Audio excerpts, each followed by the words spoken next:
Привет, хора! Тук е Дора. Ден втори, 9:30. Чак сега излизам, защото станах 7:30, но триях много клипове и обработвах предишния ден. Нямам никаква памет в този телефон. Положението е много дразнещо. Но всичко е наред. Вече ще съм по-бърза с клиповете си. Излизаме на разходка.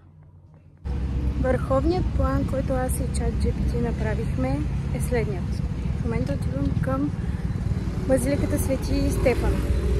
После минавам през мостчето, въженото мостче. Стигам до замъка Буда. След това се качвам до Рибарския бастион. И междувременно ще видим какво става. Правим кратка пауза за един лек брънч. Нали, трябва да ги питаме тия коминища. Култура е все пак. Иначе тук жената, която ми продаде коминчето, малко ме изнерви, защото имало два вида. Единия с оделет и единия е така просто с някакъв крем. И аз си мислех, че е едно и също. И тя ми се изнерви. Аз къде да ти знам тук нещата, ма козунаците да ти знам.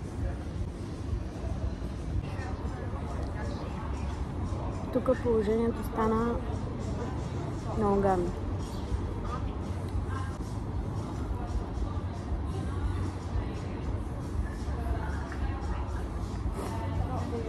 Много гадно. Вече наистина отиваме към базиликата след лекия брънч.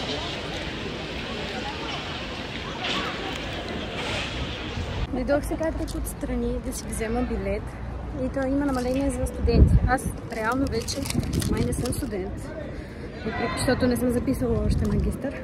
И тя ме пита, студент ли си? Аз викам, студент съм, ама нямам карта. That's okay, you're student, here we go. И ме бутна с студентския билет. 10 лева ми спести.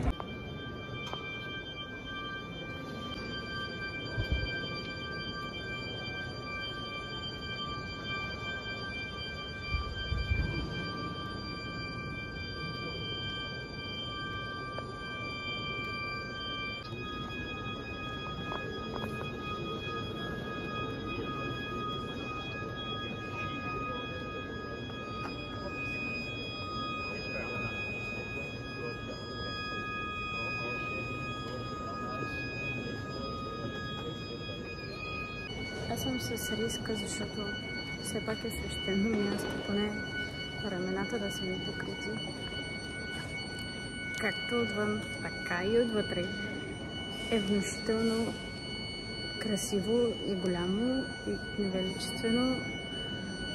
Направо ти се свират очите. Просто е прекрасно. Сега отивам към панорамната тераса. Имаше два варианта. Асансьор и стъпала. И аз с моите лукавени колена избрах стъпалата. Защо? Ето я гледката отгоре. Така, сега това там е парламента им. Огромен е. Но това там е Рибарския бастион. Ето това е замъкът Буда. Аз от тук, цак, отивам в замъка Буда. После цак, Рибарския бастион. И после може би се връщам. Може би по залез ще е още по-красиво. Там вече явно е модернизираната част на града. И сега Дора ще прекоси Дунава по уважение на мост и ще се инсталира на замъка на Буда, но по-фуникуляра. Нали така го произнасям? Не знам, ще видим после. Айде, търдаши!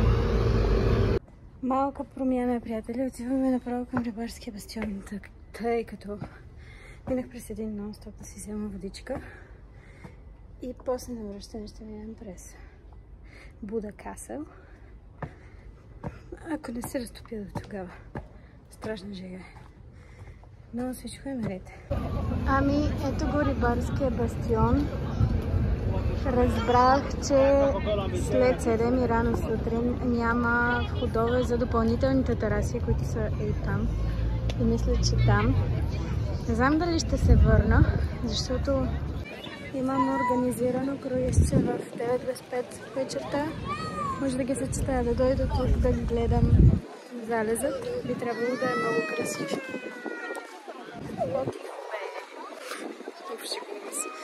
И след това да се кача направо на корабчето. Но не знам, ще видя. За всеки случай си правя снимчици сега и си запечатвам и аз гледката.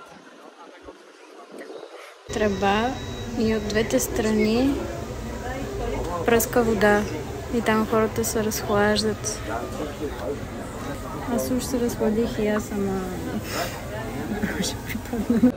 И вие представяте ли си тук преди 130 години точно, както прочетох, хората са излизали тук и са разпъвали едни шатри, сервийки и са продавали кефти шаранче, кефти мрянка, мрянка. Горе-долу си ми напомня на закрития пазар в Плевен. Почти. Ето ни най-накрая тук, почти разтопени. Сега ще се возя по фуникулярчето. Може и по стъпалата да се качите безплатно, но аз просто никога не съм се возила и искам. И ще платя там 5-10 евро удоволствие.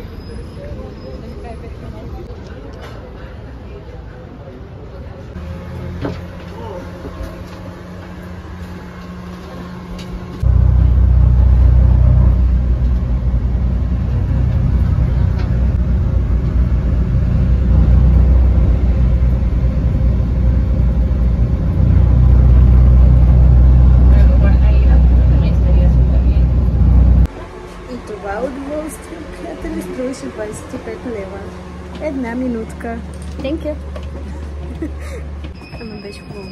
Готино.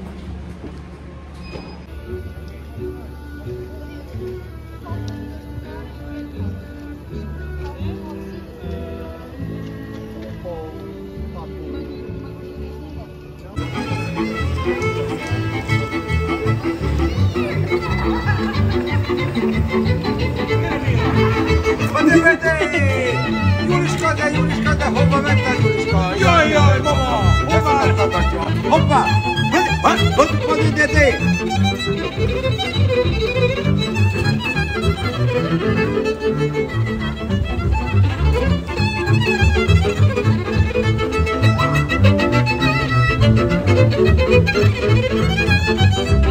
Vad är det? Hopp! En av skålar.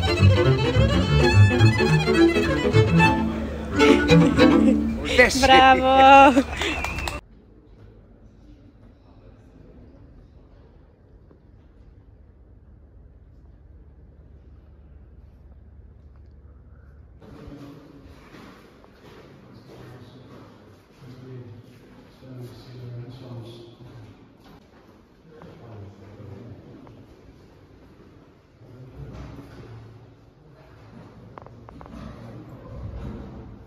Силно препоръчвам историческия музей в Буда двореца, замъка.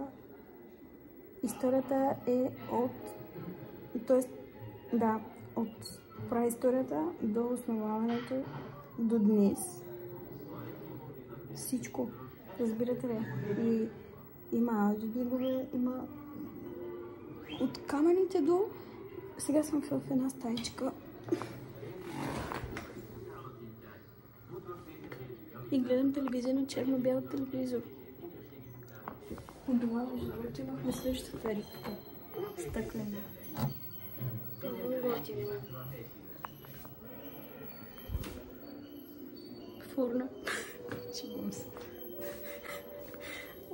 Фурна. Ето ракия, човек. С двете си ръце препоръчвам. Нещо от сорта на 5 евро е. И абсолютно всякаква история. И се загубих. Сигурно от час и нещо съм в този музей. Мислех, че ще го бипля за половин час и ще излязем. И кутийка с въглените, дето се е затопляло. Аз да ви призная, бях се изгубила за малко. Тоест за някакво време наистина не знаех откъде да изляза. Finally we're here. Така, отивам си да се къпя и да се преоблека, за да изляза, да хапна и после към лодчицата. Хора, оправила съм се.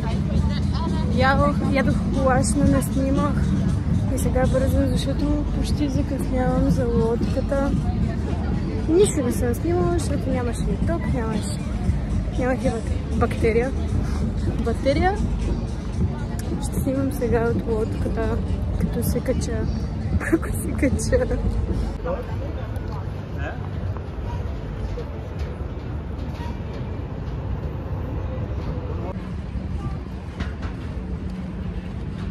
Моментът, в който си вътре и лодката е закрита. Много гадно.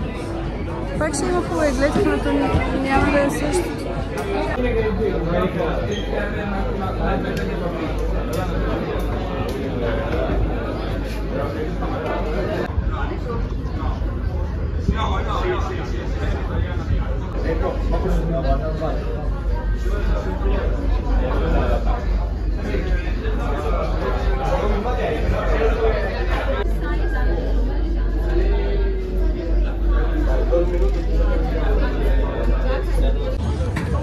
Лодката мина горе-долу добре, през 80% от времето нищо не се виждаше, но все пак доволни.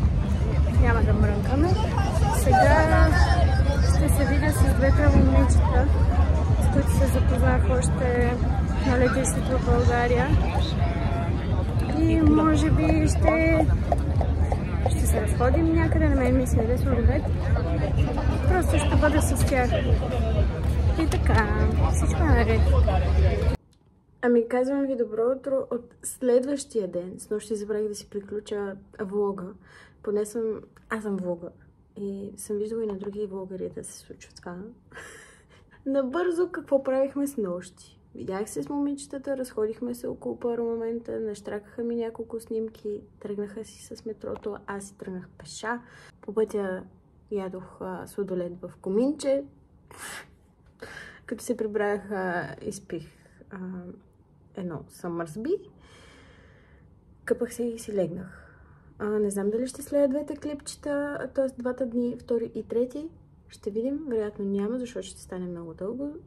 За сега, чао. Не знам. Айде, хора!